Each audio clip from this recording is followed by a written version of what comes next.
In a moment, a young woman named Tiana and her documentary about Vietnam. But first, this is Today on NBC.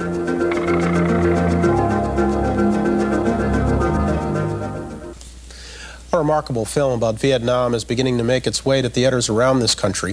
The film's called From Hollywood to Hanoi, and it's the work of a Vietnamese American who, for the sake of simplicity, calls herself Tiana. Tiana, good morning. How you doing? Good morning. I'm thrilled to be here. Well, thank you very much for coming in. This film was first viewed, The War is Over, A Journey Home. You changed the title.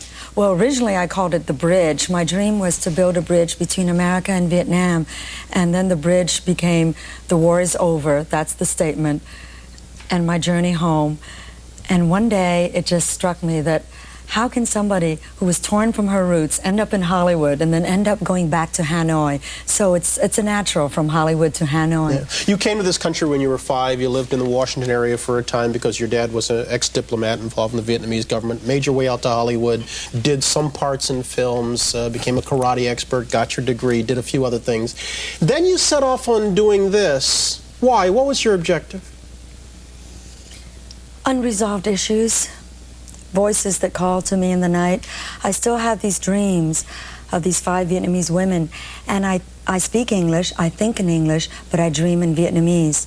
And these voices just pull me back. And Vietnam vets have been going back, and they tell me how much the people welcome them. And I thought, I didn't kill anybody. You know, it's my country, I'd like to go back. And now I have 2 countries to immerse myself in. It's really... So this was a search for your roots? Yes.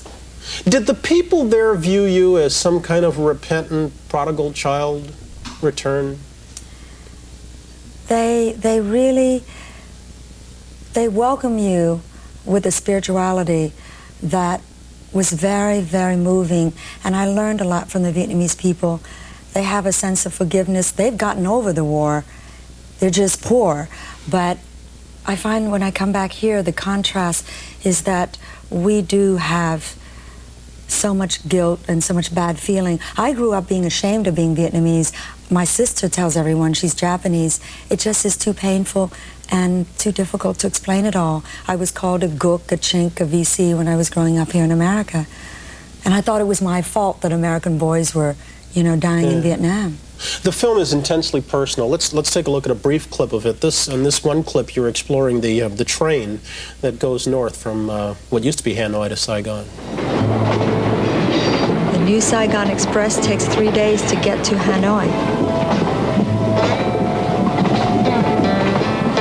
I couldn't explain to you and Mom why I had to return.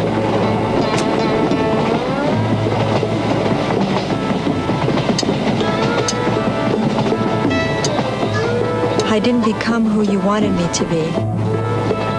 That made me think I'd failed you. But I am here now, inside the heartland, seeing it for the first time. The obvious reference there to you and Mom was to your father, who refuses to go back to Vietnam. To what extent did this film drive a wedge between you? Well, while I was in Vietnam, I kept writing poetry, and I kept sending them to my dad. They were like letters to my dad. And I think that he's very, very proud of me. I know so, because we've been winning awards at festivals, and now we've opened. On the other hand, it's very, very difficult for him, and I understand very, very much the feeling of loss, of having lost your country. And so we have our differences, but there's a lot of love there, and love does overcome, you know, so much. Perhaps because of your own identity crisis, you devote part of the film to the Amerasians, who are very much stranded in Vietnam and very much lost people there. There are about 10,000 of them remaining there. Let's roll a little bit of a clip of that. Mỹ không khác biệt là con Mỹ Lai, là con còn ở Việt Nam là mỗi khi thầy em đi học là phân biệt con Mỹ Lai 12 lần. Quê cha mình ở đó, giờ ở sống bệnh, giờ là đó chiến tranh qua đây á, chị bỏ rơi rớt những đứa con Lai ở bên đây. Mẹ đi Mỹ rồi hả? Mà tại sao để trở lại?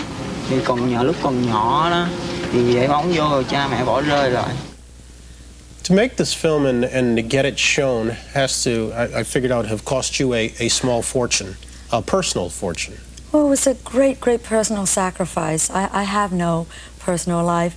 I'm on a mission, and it's been going on 6 years now, and I have a nonprofit foundation to do humanitarian projects in Vietnam to help the children. I'd like very much to build an art school. I feel that I had so many opportunities here in America, and you know, here in the theater in New York, people come to the theater and they say, we'd like to see about going to Vietnam and helping out. Bottom line this for me, having gone there and found your roots, where do you figure you belong, here or there? Both. I love both my two countries. I think the contrast is so great, and to be on this cutting edge of building a bridge to help the two cultures come together. We're both very, very proud people, the Vietnamese and the Americans, and we are tied in blood, and we are each other, we mirror each other, and our children are from the legacy of this war, and we have a responsibility to them. Tiana, thank you very much. The film is From Hollywood to Hanoi. Good luck to you. Thank you. I hope you come see it. Thank you. We're going to come on back in just a moment. We'll take a break right here. This is Today on NBC. Before we go, can I just ask you a question? What was Tiana wearing? Not a lot. No, she was. What was that, like a body stocking with mosquito netting over it? It was kind of a black bodysuit with spaghetti straps. Right, I noticed that. And then they had, what was the thing over it? It was kind of a pajama-like outfit. Ah. It comes with a red sauce, I think. I'm not sure. Are you finished? Yes, I am, sir. Say Demyanyo. Yes. We're back in just a moment. Station break.